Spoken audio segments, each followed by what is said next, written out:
ಎಲ್ಲರಿಗೂ ನಮಸ್ಕಾರ. ಸಂಜೀವಿನಿ ಯೂಟ್ಯೂಬ್ ಚಾನೆಲ್ನ ಮತ್ತೊಂದು ವಿಡಿಯೋಗೆ ಸ್ವಾಗತ. ತಮ್ಮದೇ ಆದಂತಹ ಸ್ವಂತ ಬಿಸಿನೆಸ್ ಪ್ರಾರಂಭಿಸಲು ಯೋಚಿಸ್ತಾ ಇರೋರಿಗೆ ಕಡಿಮೆ ಬಂಡವಾಳದ ಇನ್ನೊಂದು ಬಿಸಿನೆಸ್ ಐಡಿಯಾದ ಬಗ್ಗೆ ತಿಳಿಸ್ತಾ ಇದ್ದೀವಿ. ವಿಡಿಯೋನ ಪೂರ್ತಿಯಾಗಿ ನೋಡಿ.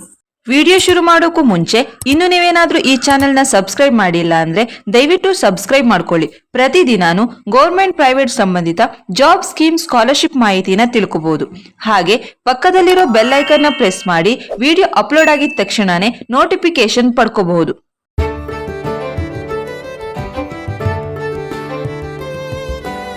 ಇತ್ತೀಚಿನ ದಿನಗಳಲ್ಲಿ ಬಹುತೇಕ ಜನರು ಕೋಳಿ ಸಾಕಣೆಯತ್ತ ಮುಖ ಮಾಡಿದ್ದು ಲಾಭದ ಮತ್ತು ಯಶಸ್ಸಿನ ಹಾದಿಯಲ್ಲಿದ್ದಾರೆ. ವಾಣಿಜ್ಯ ಅಥವಾ ನಾಟಿ ಕೋಳಿ ಸಾಕಣೆ ಕೃಷಿಯಲ್ಲಿ ಜನಪ್ರಿಯ ಉದ್ಯಮವಾಗಿದೆ. ಹಾಗಾಗಿ ಇದು ಉತ್ತಮ ಆದಾಯದ ಮೂಲವಾಗಿದೆ. ಇತರ ವ್ಯವಹಾರಗಳಿಗೆ ಹೋಲಿಸಿದರೆ ಇದಕ್ಕೆ ಸಣ್ಣ ಬಂಡವಾಳದ ಅಗತ್ಯ ಇರುತ್ತದೆ. ಮೊಟ್ಟೆ ಮತ್ತು ಮಾಂಸಕ್ಕೆ ಯಾವಾಗಲೂ ಬೇಡಿಕೆ ಇರುವುದರಿಂದ ಇದು ನಿರಂತರ ಆದಾಯದ ಮೂಲವಾಗಿದೆ. ಸರ್ಕಾರವು ಕೂಡ ಹಲವು ಕೃಷಿ ಯೋಜನೆಗಳನ್ನು ಪ್ರಾರಂಭಿಸುವುದರಿಂದ ಈ ವ್ಯವಹಾರಕ್ಕೆ ಬ್ಯಾಂಕ್ ಸಾಲಗಳು ಸಹ ಸುಲಭವಾಗಿ ಸಿಗುತ್ತದೆ. 5ನೇ ಬಿಸಿನೆಸ್ ಐಡಿಯಾ ಕೋಳಿ ಸಾಕಾಣಿಕೆ. ಕೋಳಿ ಸಾಕಾಣಿಕೆ ಭಾರತದಲ್ಲಿ ವೇಗವಾಗಿ ಬೆಳೆಯುತ್ತಿರುವ ಕೃಷಿ ವ್ಯವಹಾರಗಳಲ್ಲಿ ಒಂದಾಗಿದೆ. ಭಾರತದಲ್ಲಿ ಕೋಳಿ ಸಾಕಾಣಿಕೆ ವ್ಯವಹಾರವನ್ನು ಪ್ರಾರಂಭಿಸಲು ಸರ್ಕಾರ ಆರ್ಥಿಕ ನೆರವು ನೀಡುತ್ತದೆ. ಕೋಳಿ ಸಾಕಣೆ ವ್ಯವಹಾರವು ಯಶಸ್ವಿ ಮತ್ತು ಲಾಭದಾಯಕವಾಗಿ ಬೆಳೆಯುವ ವ್ಯವಹಾರಗಳಲ್ಲಿ ಒಂದಾಗಿದೆ. ಏಕೆಂದರೆ ಕೋಳಿ ಮಾಂಸದ ಬೇಡಿಕೆ ದಿನದಿಂದ ದಿನಕ್ಕೆ ಹೆಚ್ಚಾಗ್ತಾನೆ ಇದೆ. ಹಾಗಾಗಿ ಸರಿಯಾದ ಯೋಜನೆ ಮತ್ತು ಕಾರ್ಯಗತಗೊಳಿಸುವಿಕೆಯಿಂದ ಕೋಳಿ ವ್ಯವಹಾರದಲ್ಲಿ ತೊಡಗಿಸಿಕೊಳ್ಳುವುದು ಒಳ್ಳೆಯ ಮಾರ್ಗವಾಗಿದೆ. ದೊಡ್ಡ ಪ್ರಮಾಣದಲ್ಲಿ ಕೋಳಿ ಸಾಕಾಣಿಕೆ ಕೇಂದ್ರವನ್ನು ಪ್ರಾರಂಭಿಸ್ತೀರಾ ಅಂದ್ರೆ ಸೂಕ್ತ ಸ್ಥಳವನ್ನು ಆಯ್ಕೆ ಮಾಡಿ ಅಗತ್ಯ ಪರವಾನಗಿಗಳನ್ನು ಪಡೆಯಬೇಕು. ಭಾರತೀಯ ಮಾರುಕಟ್ಟೆಯಲ್ಲಿ ಕೋಳಿ ಉತ್ಪನ್ನಗಳಿಗೆ ಭಾರಿ ಬೇಡಿಕೆ ಇದೆ. ಹಾಗಾಗಿ ಸರ್ಕಾರ ಕೋಳಿ ಸಾಕಣೆಯನ್ನು ಉತ್ತೇಜಿಸುತ್ತದೆ.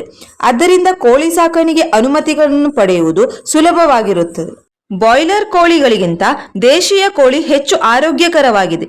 ಹೀಗಾಗಿ ಬಹುತೇಕ ಜನರು ನಾಟಿ ಕೋಳಿಗಳತ್ತ ಒಲವು ತೋರುತ್ತಿದ್ದಾರೆ. ಹಳ್ಳಿಗಳಲ್ಲಿ ಕೋಳಿ ಸಾಕಣೆಯು ಸರಳವಾಗಿರುತ್ತದೆ. ಹೀಗಾಗಿ ನಾಟಿ ಕೋಳಿ ಸಾಕಣೆಗಳ ಸಂಖ್ಯೆ ಬಾಯ್ಲರ್ ಕೋಳಿ ಸಾಕಣೆ ಸಂಖ್ಯೆಗಿಂತ ವೇಗವಾಗಿ ಹೆಚ್ಚುತ್ತಿದೆ. ಹಳ್ಳಿಗಳಲ್ಲಿ ನಾಟಿ ಕೋಳಿಗಳನ್ನ ಸಾಕಲು ಹೆಚ್ಚು ಬಂಡವಾಳ ಬೇಕು ಅಂತ ಏನಿಲ್ಲ. ನೀವು ಎಷ್ಟು ಕೋಳಿಗಳನ್ನ ಸಾಕ್ತೀರಾ ಅಷ್ಟು ಕೋಳಿಗಳಿಗೆ ಸಾಕಾಗುವಷ್ಟು ಸಣ್ಣ ಗೂಡನ್ನು ಮಾಡಿಕೊಟ್ರೆ ಆಯ್ತು. ಬೆಳಿಗ್ಗೆ ಕೋಳಿಗಳನ್ನು ಹೊರಗಡೆ ಬಿಟ್ಟರೆ ಅವುಗಳ ಆಹಾರವನ್ನು ಅವೇ ಹುಡುಕಿಕೊಳ್ಳುತ್ತದೆ. ಜೊತೆಗೆ ನಾವು ತಿನ್ನೋ ಆಹಾರ ಪದಾರ್ಥಗಳಾದ ಅಕ್ಕಿ, ಅನ್ನ, ಗೋಧಿ, ರಾಗಿ ಈ ತರ ವಸ್ತುಗಳನ್ನು ಸಹ ನಾವು ನೀಡಬಹುದು.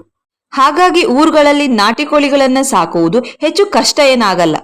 ನಾಟಿ ಕೋಳಿಗಳ ಜೊತೆಗೆ ಅವುಗಳ ಮೊಟ್ಟೆಗೂ ಹೆಚ್ಚಿನ ಬೇಡಿಕೆ ಇದೆ. ಮತ್ತೆ ವರ್ಷದಲ್ಲಿ ಯಾವುದೇ ಸಮಯದಲ್ಲಾದರೂ ಕೋಳಿಗಳನ್ನು ತಿನ್ನಲಾಗುತ್ತದೆ.